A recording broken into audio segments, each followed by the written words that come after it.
How does the lead character's arc relate to structure? Very good question. When people talk about structure a lot, referring to the classic structure that we'll hear in Sid Field and Bob McKee, and I think both of those writers, their books on screenwriting, I think are really, I think every screenwriter should, or aspiring screenwriter should read those books. The question about structure, you'll hear, okay, there has to be Act 1, Act 2, Act 3, an inciting incident. Sometimes writers get so bogged down with, oh no, I've got to adhere to these.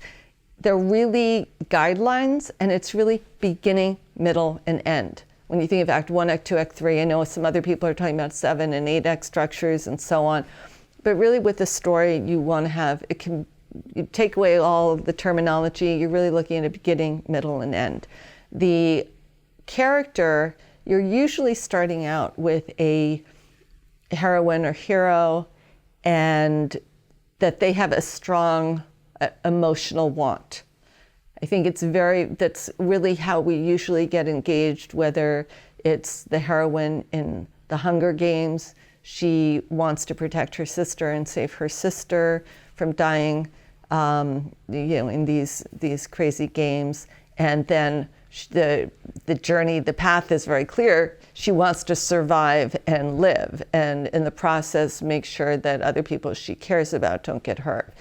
And then we have so many obstacles along the way because at every twist and turn, there's some element going against her, threatening to destroy her, to kill her.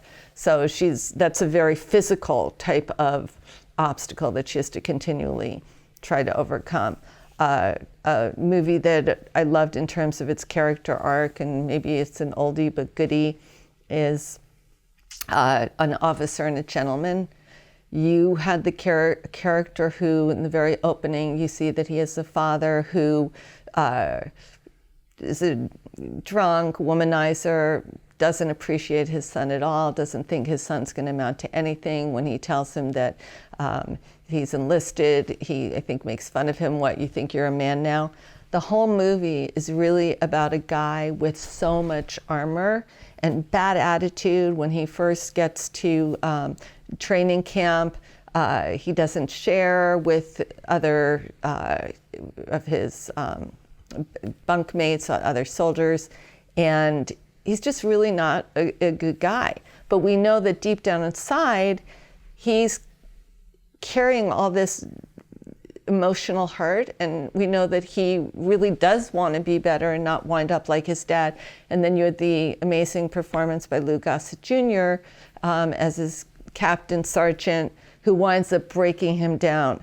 So you have a character trying to better himself, and then finally, when he's broken, is when he starts to become a better guy and becomes an officer and a gentleman and winds up with the girl and so on. But usually there's a character flaw or vulnerability, and we see that getting chipped away until they're healed. And that also applies in romantic comedies as well. And I can think of a couple of examples, whether it's Proposal or Something About Polly, where the Ben Stiller character is very anal, and the last thing he wanted was the Jennifer Aniston character. And through that relationship, he winds up becoming less uptight and really capable of loving. What about in The Wrestler? Going back to that, such a well, fantastic film. That's a really good question. Not every movie has to have this huge epiphany or growth.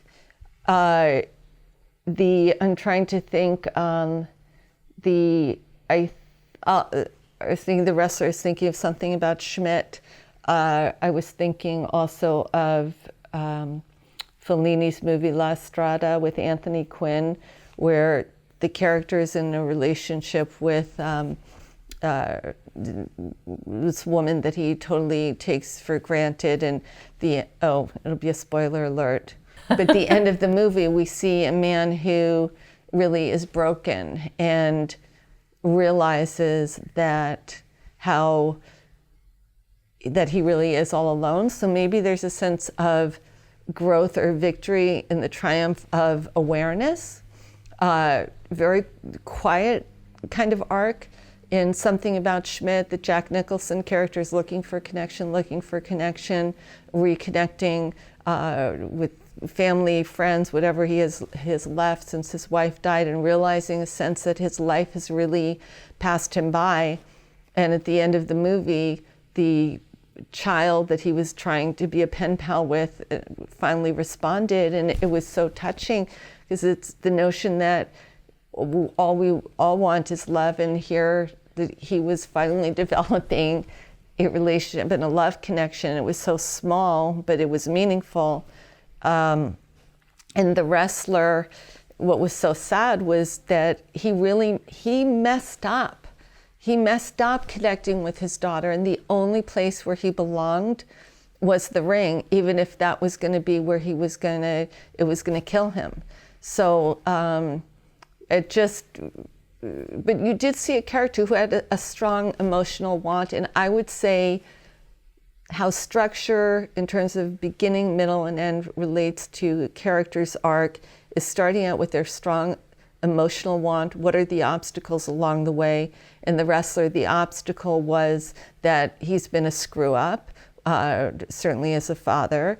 The obstacles are he's older and been through a lot in battle in the ring, and that the obstacle trying to reconnect and get a daughter who he really abandoned to love him, and then he gets in his own way. But we're sustaining this character's emotional want. He has a setback and so on, and we see it through to the end, whether they wind up satisfying and learning or wind up going down, and we just get a glimpse of their humanity.